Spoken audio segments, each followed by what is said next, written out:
believe Tesla built it? This is the holy place of the science of the world. The laboratory of Nikola Tesla, which was built from 1905 from 1901 to 1905. Designer was the famous American architect Stanford White, who was also a Tesla friend. And this place was actually built by the money of J.P. Morgan, because Tesla wanted to bring the huge energy from Niagara Falls to the place, and then from there all over the world. Saturate the globe with electricity that every peasant in India, China, Europe, etc. can put a wire and then get the light. But then J.P. Morgan asked Tesla, how can we charge these people this electricity who you give in all over the world?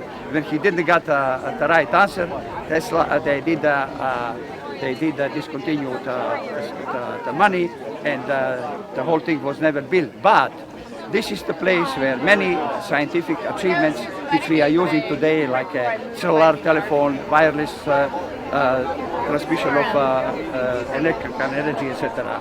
And this wireless transmission is so important that today, by the crisis that we have here, it is so important that we really have to examine that, and maybe we use that, because transmission of electrical energy without wires will probably solve the energy crisis in the world. Tesla is one of the greatest geniuses of the world, and we are happy to have this place here, and the whole world is interested. We are now in contact with the Balkan state. As you know, Tesla was born in Croatia and from Serbian parents. Tesla was part of Austrian-Hungarian monarchy, and the whole Balkan is now waiting for us, what we are going to do. Thank you. Appreciate it. Thank you.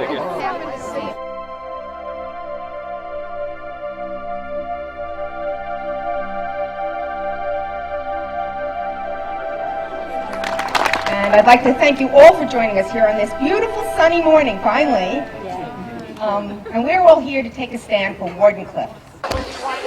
To let the world know that this place matters. Your presence shows it matters to you, and the presence of all our elected officials shows it matters to them as well. This site has historical significance. Designed by Stanford White, one of the preeminent architects of his age, it is the last remaining laboratory of his friend, scientist and inventor Nikola Tesla.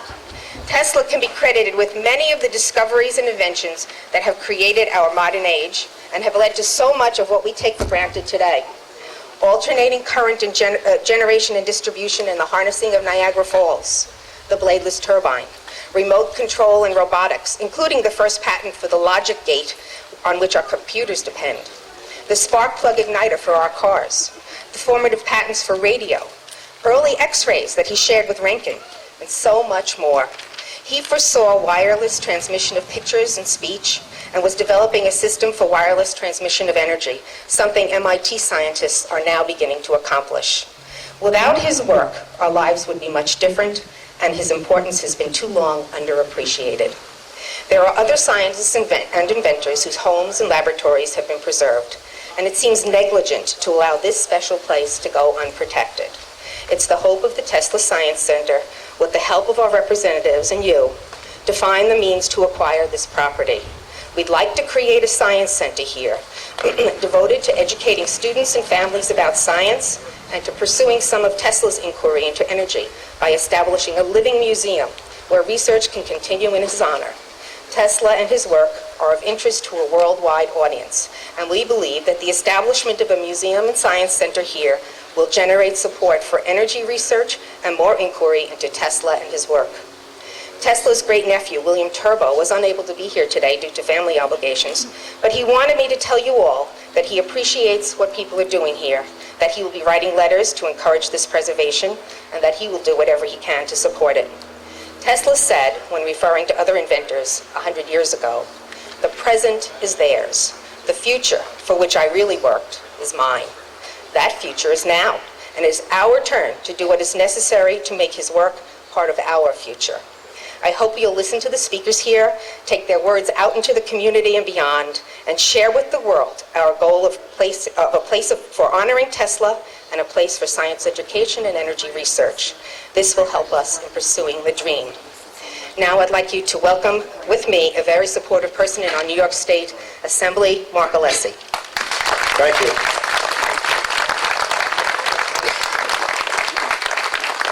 I can't tell you how excited I am that we're all here today. And we were all introduced, but I'd like you to give yourselves a round of applause for coming out here on a beautiful Saturday. I meant sunny Saturday.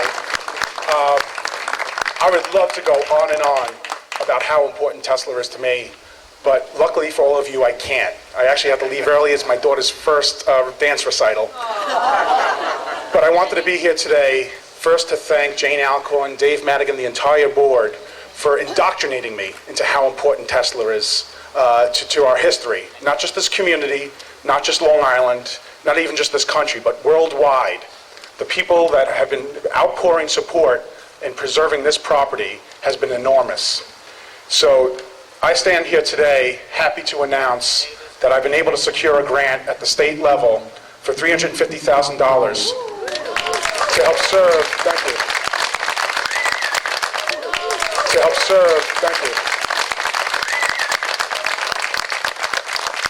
to serve as a down payment on the protection and preservation of this property.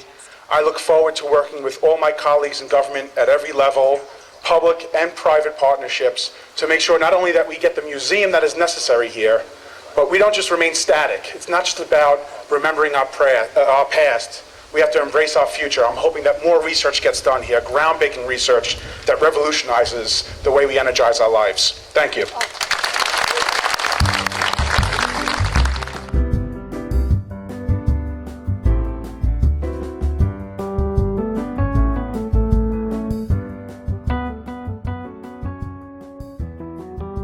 This is the first thing. Tesla is basically my superhero. Oh, really? Yeah. And I've only known about him for a year, so it's kind of, had I known about him before, I wouldn't be doing the work I'm doing, which is just computers. I'd actually be doing electrical engineering just because of, you know, he's so, for me, he's so inspirational, you know, as far as an individual and all the things he has done for, you know, technology and our country and our world. I mean, everything that he's done, basically, he's laid a foundation in the last 100 years, you know, for technology to go beyond what mankind has done since the beginning. You know, in the last 100 years, we've had more technology grown off of his foundation than at any other time.